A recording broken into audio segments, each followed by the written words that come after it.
Jeeva today பார்வையாளர்களுக்கு வணக்கம். இன்றைய நேர்காணலில் திராவிட முன்னேற்ற கழகத்தைச் சேர்ந்த வழக்கறிஞர் அரசியல் திறனாய்வாளர் அலீம் புகாரி அவர்கள். சார் வணக்கம். சார், ஆளுநர் உரையுடன் சட்டசபை தொடங்கி இருக்கிறது. உங்களுடைய திராவிட இயக்க கொள்கைகள் இதில் தான் நிறைய அவர் சொல்லியிருக்காரு. முல்லை பெரியாறில் நாங்கள் நிற்போம், இருமொழி கொள்கைக்கு தான் எங்களுடைய கொள்கை. அப்புறம் பெரியார் அண்ணா பேரெல்லாம் அவர் படிச்சிருக்கிறாரு.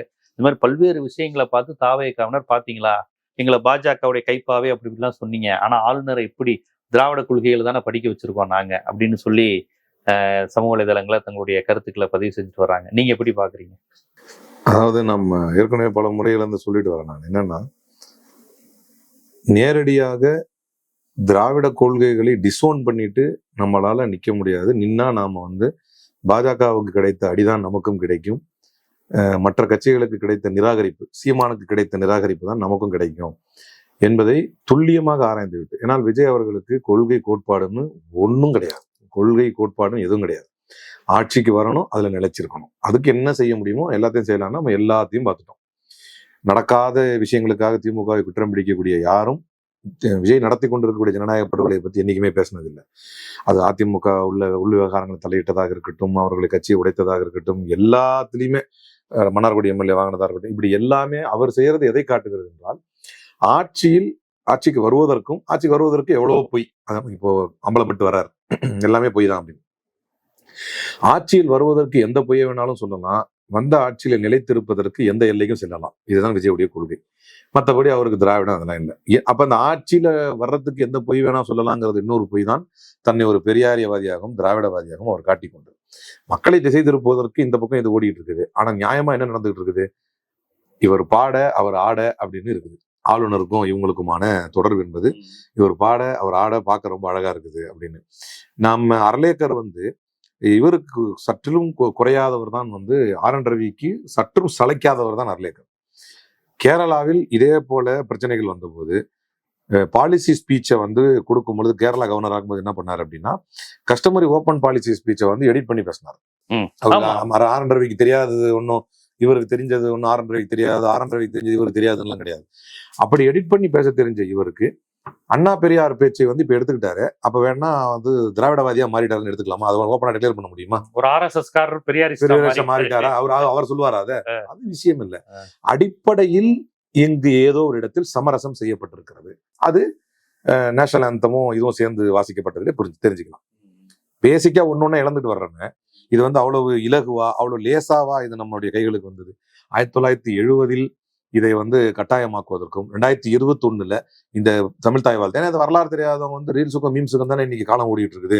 நமக்கு இப்ப நம்ம எதிர்கட்சி தலைவர் அழகா சொல்லிட்டாங்க, இன்னைக்கு இதுக்கு ரீல்ஸுக்கு வேணும், ஆட்சிக்கு என்ன வேணும், அதுல இருந்து ஒரு பாயிண்ட் இது நல்லா இருக்கு ரீல்ஸுக்கு, அண்ணா பேரையே பேச வச்சிட்டோம், ரீல்ஸ் போடு இதேதான் போட்டுக்கிட்டு இருப்பாங்க. ஆனால் யதார்த்தத்தில் என்ன நடந்தது? பல்வேறு கட்ட போராட்டங்களுக்கு பிறகு நிலைநிறுத்தப்பட்ட மாநில சுயாட்சி, மாநிலத்துக்கான உரிமைகள் இன்னைக்கு ஒரு கால இந்த ஆட்சி தொடர்ந்துட்டால் தெரியல, God nose better.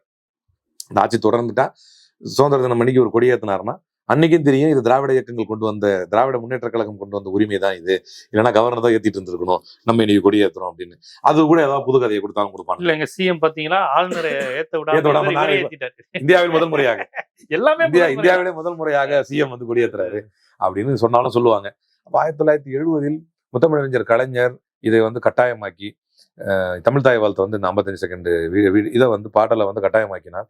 2021 Muthuvel Karunanidhi Stalin அவர்கள் முதலமைச்சரான பிறகுதான் இதை வந்து பாடும்போது எந்திரிச்சு நிக்கணும் அப்படின்னு இதுக்கு ஒரு மரியாதை கொடுத்து இதுக்கான ஒரு புரோட்டோகாலை கிரியேட் பண்ணி இதுக்கு எந்திரிச்சு நிக்கணும், லைவா தான் பாடணும், ரெக்கார்டட் வெர்ஷன் பாடக்கூடாது, இது லைவா தான் பாடணும் என்றெல்லாம் கொண்டு வந்தாங்க. அப்ப இன்னைக்கு அது வந்து சாதாரண விஷயமாக இன்னைக்கு மாறி போனோம். அழகா நீர்த்து போக வச்சுட்டாங்க. அழகா நேஷனல் ஆந்தம் கூட பாடணும். இதுல என்ன இருக்கு? இப்ப ஒன்னொன்னா உரிமைகள் பறி போகும்போது இதுல என்ன இருக்கு? இதுவா முக்கியம், அண்ணன் கோட் சூட்ட பாடுறா, இதுவா முக்கியம், அண்ணன் சிரிப்பா பாடுறா, இதுவா முக்கியம், அண்ணன் ரோட்ல இறங்கி கை காட்டு போறாரு. இப்படி இந்த தமிழ்நாட்டினுடைய போராடி பெறப்பட்ட பல உரிமைகளை பறிகொடுப்பதற்கு, சமரசம் செய்து கொள்வதற்கு, சமாதானம் செய்து கொள்வதற்கு தாவேக தயாராக இருக்கிறது என்பதைத்தான் இதை காட்டுகிறது. இல்லை என்று சொன்னால் இவ்வளவு பெரிய பிரச்சனை. இன்னைக்கு அர்லேக்கர் இவ்வளவு எளிதாக வாசிக்கிறார். அர்லேக்கருடைய ட்ராக் ரெக்கார்டு வந்து சாதாரணமானது கிடையாது. அதே மாதிரி குறிப்பாக அர்லேக்கர் எப்படிப்பட்ட நபரு? மாநில உரிமைகளுக்கு ஏற்ற நபரா? அவர் இதை ஏத்துக்கிட்டாருன்னா ஒரு முடிவுக்கு வரணும். அர்லேக்கர் வந்து இப்ப நம்ம ஏற்கனவே பேசுன மாதிரி திராவிடவாதியா மாறிட்டாரு, பெரியார் அம்பேத்கர் ஏத்துக்கிட்டாரு அப்படின்னு சொல்லணும். இல்ல அவர் RSS காரன் தெளிவுபடுத்தணும். ஏன்னா இந்த கேப் வச்சாங்க இல்லையா, இத்தனை நாளுக்குள்ள 3 மாசத்துக்குள்ள வந்து ஆளுநர்கள் governors cannot sit on the bill, அவங்க வந்து அப்படியே உட்கார்ந்துருக்க முடியாது, இந்த குறிப்பிட்ட காலத்தை நிறைவேற்றலைன்னா நம்மளே எங்களுடைய அதிகாரத்தை வச்சு நிறைவேற்றணும் 10 பில்ஸை வந்து நிறைவேற்றி விட்டாங்க சுப்ரீம் கோர்ட்ல. அந்த ஆர்டருக்கு எதிராக பேசியவர் தான் அர்லேக்கர். ஒரு கோர்ட் ஆர்டரை வந்து அகைன்ஸ்ட் பண்ணி டக்குன்னு யாரும் பேசிட மாட்டாங்க. ஆனா அந்த ஆர்டருக்கு எதிராக பேசியவர் அர்லேக்கர். அதே மாதிரி பாரத மாதாவை பற்றி ரொம்ப தீவிரமா பேசி கேரளாவில் பெரிய சர்ச்சைகளை உண்டாக்கியவர் அர்லேக்கர். ஐடியாலஜிக்கல் ஃபிரிக்ஷனை பத்தி ஏகப்பட்ட வந்து அதாவது ரீ எக்ஸாமினேஷன் பிரச்சனைகள் வந்த போது அதை பத்தி நிறைய வாய் விட்டு ஏகப்பட்ட இடங்கள்ல வந்து கம்யூனிஸ்டுகளுக்கு பெரிய சிக்கலை வந்து கேரளாவில் கொடுத்தவர் தான் அர்லேக்கர். இங்க வந்துகிட்டு ரொம்ப இலகுவா முந்தைய அரசு செய்த தவறுகளை எல்லாம் அப்படின்னு இங்கிலீஷ்ல படிக்கிறார். அவர் தமிழ்ல படிக்கல, இங்கிலீஷ்ல படிக்கிறார். அதுல மீனிங் என்னன்னு அவருக்கு தெரியும். திமுக அரசை குறை சொல்லி, கடந்த திமுக அரசை குறை சொல்லி, திராவிட மாடலை குறை சொல்லி தாவேக அரசு ஒன்றை எழுதி கொடுக்கிறது. அதை ஏற்றுக்கொண்டு பெரியார் அண்ணா பெயரோடு சேர்த்து அதையும் ஏற்றுக்கொண்டு திராவிட முன்னேற்ற கழகத்தின் அரசை குறை சொல்லி அர்லேக்கர் படிக்கிறார் என்றால் தாவேகாவுக்கும் இவர்களுக்குமான உறவு அம்பலப்பட்டிருக்கிறது. ஓ, பாஜக தாவேக சதினே சொல்றீங்க. மறைமுக உடன்பாடு. மறைமுக உடன்பாடு, நேரடி உடன்பாடு தானே இது. இல்லைன்னா அவர் பெரியார் அண்ணா பேசும்போது உங்களுக்கு முதல்ல வந்து சந்தேகப்படணுமா, டவுட் வருது, சந்தோஷப்படணுமா? நீங்க ஒரு ஆர்எஸ்எஸ் காரர் வந்து அவங்க என்ன சொல்றாங்க, உங்க காலத்துல ஆர்.என். ரவி படிக்கல, ஆனா நாங்க அர்லேக்கரை பெரியார் பேரை பேச வச்சுட்டோங்கிறாங்க. எங்க காலத்துல அப்படி பார்த்தா எங்க காலத்துல தமிழ்தாய் வாழ்த்துக்காக மட்டுமே 4 ஆண்டுகள் சிக்கல்ல இருந்தார். ஆமா, வெளிநடப்பு பண்ணாரு. அது உரிமை சார்ந்த விஷயம். அதான் சொல்றேன், அது வந்து ஒரு ஹிஸ்டரி இருக்குது. என்ன சொல்றேன், 1970 இருந்து 2021 வரைக்கும் ஹிஸ்டரி இருக்குது, வரலாறு இருக்குது, அதுக்கு ஒரு பின்னணி இருக்குது. இது எந்த அடிப்படையில் செய்யப்பட்டது என்பதற்கான ஒரு ஹெரிட்டேஜ் இருக்குது. அதை பாதுகாப்பதில் ஒரு காரணம் இருக்குது. அதை பாதுகாப்பதில் தமிழ் மக்களுக்கும் தமிழ் மண்ணுக்கும் ஒரு பெருமை இருக்குது. அது என்ன அப்படிங்கிறதுல தமிழ் மண்ணுக்கும் ஒரு தனித்துவம் இருந்தது. அப்ப கடந்த காலங்களில் இன்னொன்னு என்னன்னா, ஆளுநருக்கும் ஆளுகின்ற அரசுக்குமான முரண்பாடுகள் என்பது ஒரு ஜனநாயக நாட்டில் ஆரோக்கியமானது. அந்த முரண்பாடுகள் அதாவது அது ஆரோக்கியமானது என்பதனால்தான் கான்ஸ்டிடியூஷன்ல வந்து ஒன்றிய அரசுக்கும் ஆளுகின்ற ஒன்றிய அரசும் மாநில அரசும் வேறு வேறாக இருக்குமே, ஆனால் அவர்களுக்கு மத்தியில பார்ஷியாலிட்டி இருக்கக்கூடாது அப்படின்னு சொல்லப்பட்டதுக்கான காரணமே அதுதான். ஏன்னா பார்ஷியாலிட்டி இருக்கும். ஏன்னா ஆளுகின்ற அரசு வெவ்வேறா இருக்கும்போது, கொள்கைகள் வெவ்வேறா இருக்கும்போது சிக்கல் இருக்கும். ஆனா ஒரு ஜனநாயக நாட்டினுடைய அழகு என்பது அதுதான். அப்ப நீங்க இந்த இடத்துல இது வந்து நான் அந்த ஃபெடரல்ல படிச்சேன், நம்மளா விட்டடிக்க கூடாது இல்லையா. இவர் என்ன பண்றாரு, ஸ்பீக்கர் என்ன பண்றாரு, இப்போ அர்லேக்கர்ட்ட பேசுறாரு. பேசி இப்போ முந்தைய ஆர்.என். ரவிக்கு பிரச்சனை வந்து நேஷனல் ஆந்தம் லாஸ்டா பாடினது மட்டும்தான் பிரச்சனை, நேஷனல் ஆந்தம் மட்டும்தான் ஃபர்ஸ்ட்ல பாடணுங்கிறது இல்ல, நீங்க ஜஸ்ட் தமிழ்தாய் வாழ்த்தோட சேர்த்து பாடிட்டா கூட ஓகே தான் அப்படின்னு பேசி சமாதானம் பண்ணி கூட்டு வந்திருக்காங்க. ஓ, அப்படி ஒரு பெரிய ஒப்பந்தம் நடந்திருக்கு. அப்ப அதுபடி அப்படின்னு இதுல ஃபெடரல்ல வந்து போட்டு எழுதியிருக்காங்க. அப்ப நான் என்ன கேட்கறேன்னா, இந்த ஆட்சி நிலைக்கணும், எனக்கு போதிய சீட்டுகள் வரணும், இதுக்கு நான் என்ன வேணா செய்வேன் என்ற ஆபத்தான ஒரு நபர் முதலமைச்சராக தமிழ்நாட்டில் இருந்து கொண்டிருக்கிறார். ஏன்னா ஒரு ஆளுநர் எதை கொடுத்து படிக்க வைக்கிறார்கள், இது ரொம்ப முக்கியமானது. ப்ரீவியஸ் கவர்மெண்ட் வந்து மிகப்பெரிய தவறை பண்ணிருச்சு, கடன் சுமையை வந்து சேர்த்து வச்சுட்டு போயிருச்சு. இப்ப இன்னைக்கு வெள்ளை அறிக்கையை பத்தி தன்னுடைய அரசு செய்ய போறத சொல்லலாம், இவங்களுடைய கட்சியை பாலிடிக்ஸ் அதுல திணிக்க கூடாது. விஜய் பேச வேண்டியது ஆளுநரை வச்சு பேச வைக்கிறாருன்னு இளம் தலைவர் வந்து அழகா சொல்லிட்டு போயிட்டாரு. இப்ப உதாரணத்துக்கு கடந்த காலத்தில் நாம கொடுத்த ஒயிட் பேப்பர்ல என்ன இருந்துச்சு, நம்ம ஒரு பிடிஆர் சாரே வந்து ரிலீஸ் பண்றப்ப, this report is not an attempt to create a rationale for diluting or abandoning the commitments made to the people during the recently concluded elections அப்படின்னு எழுதியே இருந்தது. ரீசென்ட்லி கன்க்ளூடட் எலெக்ஷன்ஸ்ல இப்ப முடிந்திருக்கக்கூடிய தேர்தலில் இப்ப ஜெயிச்சு வந்திருக்கிறோம். இப்ப நம்ம என்னெல்லாம் வாக்குறுதி கொடுத்தோமோ அதை டைல்யூட் பண்றதுக்கோ அபேண்டன் பண்றதுக்கோ இந்த வெள்ளை அறிக்கையை நம்ம கொடுக்கல அப்படின்னு இருந்துச்சு. ஆனால் இன்னைக்கு வந்த வெள்ளை அறிக்கையில, இப்ப நேத்து கொடுத்த வெள்ளை அறிக்கையில ரொம்ப தெளிவா committed allegations, leaving minimal space for new programs and a residual funding gap, the way forward identified by the white paper. So the fiscal space available for taking up new programs during the year can only be very minimal.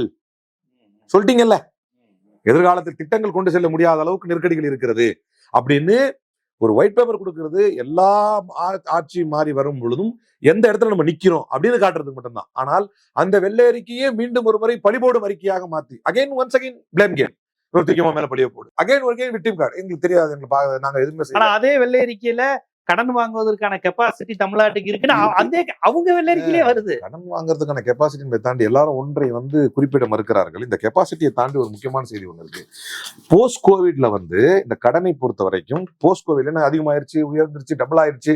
பொதுமக்கள் பைத்தியக்காரத்தனமா ஒருத்தன் தலையில 1.25 கோடினா 1.25 லட்சம்னா அதை ஜெயலலிதா தான் அழகா கேட்டார், உனக்கு என்ன பிரச்சனை, உன்கிட்ட வந்து வசூல் பண்ண போறாங்க அதை இல்ல அத ஒருத்தர் வந்து என் தலையில இவ்வளவு கோடி இருக்கா, நான் என் கடன் முடிஞ்சா அது ஒருத்தர் எழுதி வேற தர்றான். இது இவ்வளவு அறிவாளித்தனமா இல்ல அதை அக்செப்ட் பண்ணவே கூடாது சட்டப்படி. அது அது என்ன ப்ரொசீஜர்? அதுல இன்னொன்னு இருக்கு, கடன் மட்டுமா இருக்கு, உங்ககிட்ட வருவாயும் இருக்கு. அப்படி பார்த்தா அந்த கடனுக்கு மேல வருவாய் இருக்கு. அப்ப அந்த வருவாய் உன்கிட்ட கொடுப்பானா? இந்த நீ கடனை திருப்பி கொடுத்துட்ட, இந்த வருவாய் நீ வச்சுக்கணும் கொடுப்பானா உங்ககிட்ட? அப்போ இந்த பைத்தியக்காரங்க எல்லாம் வந்து ரீல்ஸுக்கும் மீம்ஸுக்கும் தான் ஆட்சி நடத்துறாங்க. அதான் இளந்தலைவர் சொல்றாரு. இதுல பாத்தீங்கன்னா போஸ்ட் கோவிட்ல இந்த எஃப்ஆர்பிஎம் பிஸ்கல் டெபிசிட் இருக்கு இல்லையா, 3% இருந்ததை சில நேரங்கள் உங்ககிட்ட வேற ஏதாவது வந்து ஒரு ப்ரோக்ராம்ஸ் இருக்குதுன்னு சொன்னா ஒரு 0.5 கூட்டிக்கலாம், 3.5 கூட்டிக்கலாம் கடன் அந்த பிஸ்கல் டெபிசிட். ஆனால் கோவிட் இருந்தப்ப 20 to 21 என்ன பண்ணாங்கன்னா, இந்த அளவு இருக்கு இல்லையா, கடன் பெறும் அளவு வந்து 3% இருந்ததை 5% கூட்டினாங்க. அப்ப உங்களுக்கு கூடுதலா நீங்க கடன் வாங்கியிருப்பீங்க. இது எல்லா மாநிலங்களுக்கும் பொருந்தும். அப்ப கூடுதலா நீங்க கடன் வாங்கியிருப்பீங்க. கடந்த காலங்களில் இருந்ததை விட இங்க அதிகமா இருக்குது. இதை பத்தி யாரும் டிஸ்கஸ் பண்றது கிடையாது. அதே மாதிரி கோவிட் டைம்ல 21 to 22 வந்து 5% இருந்ததை 4.5 வச்சாங்க. ஒரு பர்சன்டேஜ் எவ்வளவு பேசுது உங்களுக்கு? 3ங்கிறது 5 ஆக்கி, அதுக்கப்புறம் 4.5 ஆக்கி, அதுக்கப்புறம் 22 23ல 4 ஆக்குனாங்க. அப்ப கடன் பெறக்கூடிய நிலை அதிகமாகும் பொழுது உங்க பர்ஃபார்மன்ஸ் இருக்கா இல்லைன்னா பார்க்கணும். தனிப்பட்ட முறையில நீங்க என்ன பாத்தீங்கன்னா, என்னுடைய கடன்களை மட்டும் பாத்தீங்கன்னா நான் வந்து இது பண்ணுவேன்னா தான் தெரியும், இவ்வளவு கடன் வச்சிருக்கிறேன் அப்படின்னு. என் டேர்ன் ஓவரை பார்க்கணும், நான் எவ்வளவு பிசினஸ் பண்ணிருக்கேன்னு பார்க்கணும். அப்போ இந்த மாதிரி ஒரு கடன் வாங்கி தானே பிசினஸ் பண்ணவே முடியும். நாடு, தேசம், மாநிலம் எல்லாமே கடன் வாங்குதே. ஒரு உதாரணம் சொன்னேன். இந்தியாவிலேயே மிகப்பெரிய கடன்காரன் யாரு? தனிநபர்ல அதானி, அம்பானி, இவங்க தான். அப்ப வந்து அவங்களுடைய பிசினஸ் என்ன? ஏழையா இருக்காங்க. நம்முடைய setup after globalisation, after liberalisation, bank WTO அப்படிதான் செட்டப் வச்சிருக்காங்க. உலக வங்கியில இருந்து பிசினஸ் டெவலப்மெண்ட் லோன் நீங்க வாங்கலனாலும் பிடிஎல் உங்களை ஃபோன் பண்ணுவான், உங்க பிசினஸ் நல்லா இதா இருக்குது, உங்களுக்கு டர்ன் ஓவர் நல்லா இருக்குது, கொடுக்குறோமா? அப்ப நம்ம என்ன பண்ணுவோம், நல்லா இருக்கிற பிசினஸ் இன்னும் கொஞ்சம் டெவலப் பண்ணுவோம்னு அந்த லோனை வாங்கி பிசினஸ் டெவலப்மெண்ட் லோனை வச்சுதான் டெவலப் பண்ணி இன்னைக்கு எல்லாரும் பண்ணிட்டு இருக்காங்க. இதுதான் யதார்த்தம். அப்படின்றப்ப இந்த முந்தைய அரசுக்கும் இப்ப இங்க இந்த பாயிண்ட்டுக்கு வருவோம். இப்ப இதுல என்ன ஒண்ணு புரிஞ்சிருச்சுன்னா, ஆகாத ஒண்ணை வச்சு திமுக அரசை படித்துக் கொண்டே இருந்தார்கள். அவங்க வந்து பிஜேபி நீங்கிட்டாங்க வச்சுக்கிட்டாங்க. ஒரு யதார்த்தத்தை கவனிச்சீங்கன்னா 2 பேரை பிஜேபி வச்சுக்கிது. சரி, நம்ம யார் கூட போலாம், தாவேக்காவா திமுகவா அப்படின்னா இன்னைக்கு பிஜேபி யாரை தேர்ந்தெடுக்கும்? தாவேக்கா தான் எளிமையான இருக்கு. இன்னொன்னு லாஜிக்கலி பவர்ல இருக்கிறாங்க. ஆமா, அந்த ஐடியாலஜி விடுங்க, ஐடியாலஜி விட்டுருங்க, லாஜிக்கலி பவர்ல இருக்கிறாங்க. இப்ப இதை சொல்ல போனால் இவ்வளவு வருஷம் வந்து இவங்க திமுக தான் அப்படி பண்ண போறாங்க, திமுக ஒன்று சேர்ந்தாங்க. நம்மள பேசும்போது இவ்வளவு பேசுறியே, திமுக பாஜக கூட்டணி வச்சா என்ன பண்ணுவோம்? டே, நீ ஆல்ரெடி கூட்டணி இருக்கீங்கடா, திமுக கூட்டணி வச்சா என்ன பண்ணுவோம்? நம்மள கேட்கறது ரொம்ப அறிவாளித்தனம் மறக்கிறாங்களாமா. இவ்வளவு நம்மளை பொறுத்த வரைக்கும் எதுல இருக்கிறோமோ, என்னத்தை ஏத்துக்கிட்டோமோ அதை ரொம்ப ஒரு 1க்கு 100 முறை ஆய்வு பண்ணி எடுத்துக்கிட்டோம்னா அதுல வேகமா இருப்போம், அதுல தெளிவா இருப்போம், ஆழமா இருப்போம். அது நம்மளுடைய பாலிசி. ஏன்னா மனது வந்து எடுத்துக்கிற ஒரு விஷயம். மனம் வந்து ஏன் எடுத்தோம் அப்படின்னா, இது வரைக்கும் இப்ப மற்ற எல்லா விஷயங்கள்லயும் நம்ம வந்து நெகட்டிவா நினைச்சு பார்த்தா கூட ஒண்ணுன்னு இல்ல.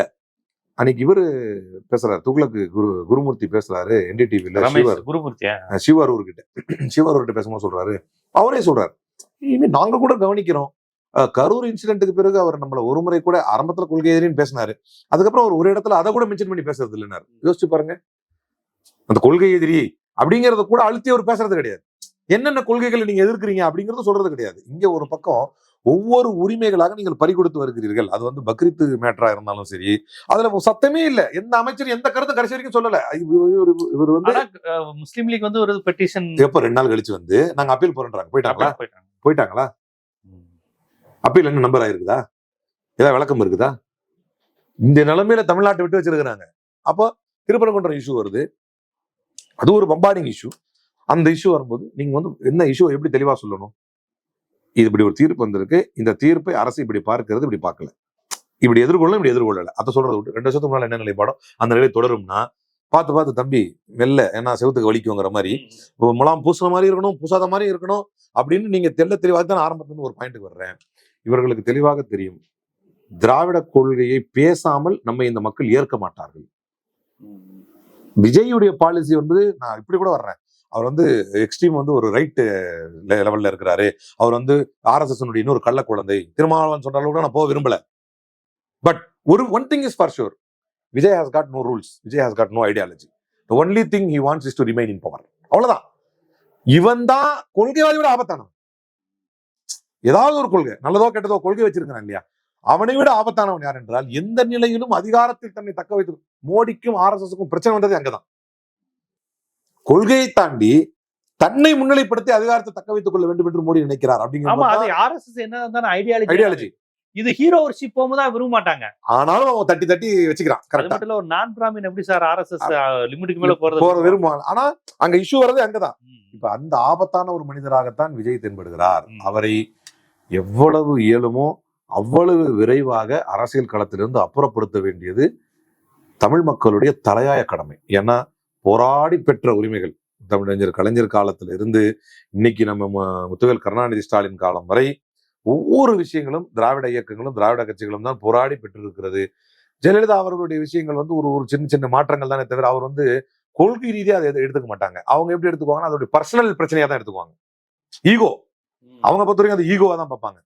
இங்க அண்ணா ஆட்சியில இஷ்யூ பண்ணாங்க, கிரைன் எல்லாம் போட்டு தூக்கிட்டாங்க, அது அவங்களோட ஈகோ. அதுக்கப்புறம் கோர்ட் சொன்னோடனே வச்சுட்டாங்க. அண்ணா சென்டினரி லைப்ரரியை மாத்தணும்னாங்க.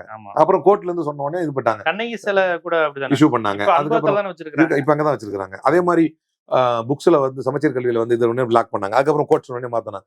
அவங்க ஒன்லி ஈகோக்கு தான் செயல்படுவாங்க. அந்த ஈகோல இவங்க சில நேரம் போய் மாட்டிக்கிட்டானுங்க. சில நேரத்துல அவனுக்கு அகைன்ஸ்டாவே அவர் லாக் ஆயிட்டாங்க. அவங்கள அப்ப அவங்களும் வரலாற்றுல இந்த ஈகோல சங்கராச்சாரியரையும் கைது பண்ணாங்க. அதுதான் லாக் ஆகிட்டாங்க. அது லாக் ஆகிட்டாங்க. நானா நீ அங்க லாக் ஆகிட்டாங்க. ஆனால் சொந்த ஈகோக்காக பார்க்காம கொள்கைக்காக பேசிய ஒரே இயக்கம் திராவிட இயக்கம், ஒரே கட்சி திராவிட முன்னேற்ற கழகம் தான். அந்த கொள்கை திராவிட முன்னேற்ற கழகம் போராடி பெற்ற உரிமைகளை கண்ணுக்கு நேராக நம்ம ரத்த கண்ணீர் விட்டு பார்க்க வேண்டியிருக்குது. கண்ணுக்கு முன்னாக ஒவ்வொரு உரிமைகளாக விஜய் பறிகொடுத்து கொண்டிருக்கிறார். அதுல ரொம்ப பெரிய விஷயம்தான் இன்னைக்கு நடந்திருக்கக்கூடிய இந்த விஷயம். அதே மாதிரி எப்படி மற்ற மோடி மாதிரியே நான் முதல்வன் திட்டம் இவர் என்ன சொன்னாரு, அம்மா உணவகத்தை மீண்டும் நடத்தணும் அப்படின்னு நானுங்க கட்சிக்காரனுங்க ஐயோ ஐயோ அம்மா உணவகத்தை கொண்டு வந்துட்டாரு. நான் முதல்வன் திட்டத்தை ஏன் மாத்துறீங்க? இன்னைக்கு பேட்டியில் அழகா சொன்னார், நான் முதல்வன் திட்டத்தில் எங்க தலைவர் பேரும் இல்ல, கலைஞர் பேரும் இல்ல, எங்க பேரும் இல்ல, யார் பேரும் இல்ல, நான் முதல்வன் தான் இருக்குது. அப்ப கூட உங்களுக்கு நான் முதல்வன் முத்துவேல் கருணாநிதி ஸ்டாலின் தான் நினைப்பு வராரு போல இருக்குது அப்படின்னு ஒரு சட்டையரை இதான் ஒன்று சொன்னார். சர்காஸ்டிக்கா ஒன்று சொன்னார்னு வைங்களேன். நான் முதல்வன் திட்டத்தை பேர் மாத்துறீங்க, அதுல இருந்த வீடியோக்கள் போட்டோஸ் அதெல்லாத்தையும் அழிக்கிறீங்க. இதெல்லாம் யாருடைய செயல்பாடு? இப்படி சில்லறைத்தனமாக இதற்கு முன்னர் காலகட்டங்களில் யார் நடந்திருக்கிறாங்க இந்த மாதிரி? அதே போல இன்னொரு முக்கியமான விஷயத்தை சொன்னார், இந்த ஆட்சி என்பது பீரோ புல்லிங் ஆட்சியாக இருக்கிறது என்று சொன்னார். அது மாதிரி பேனிக் பையிங் பண்றீங்க, பீரோ புல்லிங் பண்றீங்க. பீரோ புல்லிங்னா என்ன? நம்ம ஒரு காலகட்டத்தில் பார்த்தது ரொம்ப ஃபேமஸ். ஒரு காலத்து திருடர்கள் என்ன பண்ணுவாங்க, ஜன்னல்ல இருந்து ஆயில பீரோ நோக்கி நல்ல ஆயில போட்டுட்டு அந்த இதை வச்சு பீரோ புல் பண்ணுவாங்க. அப்படியே அதை அப்படியே வலிக்கிட்டு வரும். அந்த மாதிரி அதிமுக உள்ள ஒரு எண்ணெயை ஊத்தி அங்க இருக்கக்கூடிய எம்எல்ஏக்கள் எல்லாம் வலிக்கிறாரு. எவ்வளவு பெரிய அசிங்கம்! ஒரு ஜனநாயக படுகொலையை விஜய் செய்து கொண்டிருக்கிறார். ஒரு பக்கம் சட்டம் ஒழுங்கு சீர்கட்டு கொடூரமாக ஓடிக்கொண்டிருக்கிறது. ஒரு 6 மாசம் டைம் கேட்கிறாங்களே, வந்த உடனேவா நீங்க விமர்சனம் பண்ணுவீங்க? ஒரு 6 மாசம் டைம் கொடுங்க. இந்த 6 மாசம் டைம் கேட்கிறாங்க இல்லையா, அவர்கள் வீட்டில் சூரூரில் நடந்ததை போன்று நடக்க வேண்டும். அப்படி நடக்கும்போது வயிற்றுல அடிச்சுட்டு அழுவும் போது நாங்க 6 மாசம் டைம் தரோம்னு சொல்லணும். எனக்கு இதை விட கடுமையான வார்த்தை தெரியல.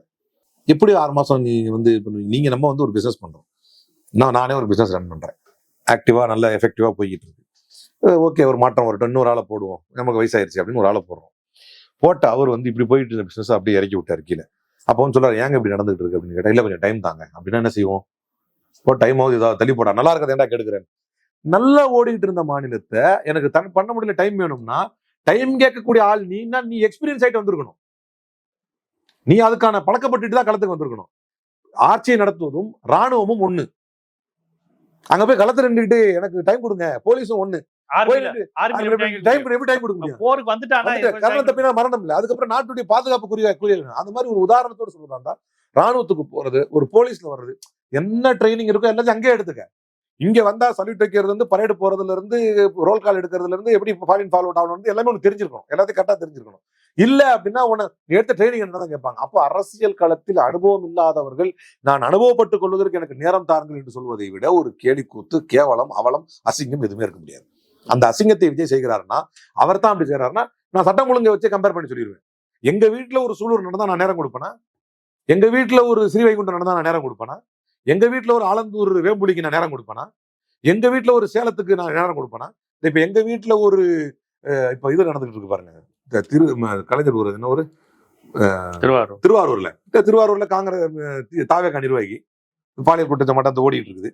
எங்க ஊர்ல ஒரு திருவாரூர் சம்பவம் தான் நான் டைம் கொடுப்பேனா? அப்ப அவன் வீட்டுல இருக்கக்கூடிய அவன் பொண்டாட்டி, அவன் புள்ள, அவனுடைய வீட்டு குழந்தை, பச்சை புள்ள, யார் எல்லாரும் நல்லா இருக்கணும். இருந்தாலும் உதாரணத்துக்கு சொன்னாதான் புரியும். அப்படி அவன் பேர் வீட்டு பச்சை பிள்ளைக்கு நடந்தா நேரம் கொடுப்பானா? விஜயுடைய தந்தை எஸ் ஏ சந்திரசேகர் நடந்து செல்லும் போது அவருக்கு ஒரு சட்ட மீறல் நடந்துருச்சு, ஒரு கிரிமினல் அஃபென்ஸ் அவருக்கு எதிராக நடந்துருச்சு. விஜய் நேரம் கொடுப்பாரா? நீங்க மத்ததுக்கு நேரம் கேட்கலையே. உங்களை எதிராக பேசுறவங்களுக்கு குண்டாசுபுரத்துக்கு நேரம் கேட்கலையே. நீங்க டான் அடிக்கிறீங்களே 10 நாள் 15 நாள் 20 நாள் 6 மாசம் கேட்கலையே நீங்க. அப்போ அது கடந்த ஆட்சியில பேசுனது தானே. அதை விட அது நீங்க இவருக்கு போட்டதெல்லாம் காந்தராஜ், இவர் அவர் என்ன முக்தார் இல்ல அவர் அந்த அப்துல் கலாம் சார் கூட இருந்தவர், பொன்ராஜ் சார் சொன்னது ஆட்சிக்கு வந்து 2 நாள்ல போட்டாங்க. 2 நாள்ல வழக்கு அவருக்கு. அப்புறம் போய் அவர் ஏவி வாங்கிட்டு வந்தாரு. 2 நாள்ல வழக்கு அவருக்கு. ஆட்சிக்கு வந்து 2 நாள்ல. இதுக்கெல்லாம் நேரம் இருக்கு அவங்களுக்கு? பழி வாங்கறதுக்கு நேரம் இருக்குது, பேரம் பார்க்கற நேரம் இருக்குது, எம்எல்ஏஸை பர்ச்சேஸ் பண்றது நேரம் இருக்கு. என்ன தேவை நடந்துட்டு இருக்கு? உண்மை நமக்கே தோணும், இவ்வளவு மோசமா ஒருத்தனை ஆட்சி செய்வானா அப்படின்னு. ஒரு அடிப்படை தெரிஞ்சவங்க கூட பிரச்சனை என்னன்னா, they are not at all worry. இப்ப வேண்டியதெல்லாம் ஆட்சியை நிலைநாட்டணும். நமக்கு ஒரு நம்பர்ஸ் இருக்கணும். அதுக்கு என்ன, அது டெய்லி உட்காந்து இதான் டிஸ்கஷன். காலைல 10 மணிக்கு வந்து 5 மணிக்கு போறாரு, டிஃபன் அவரே எடுத்து சாப்பிட்றாரு.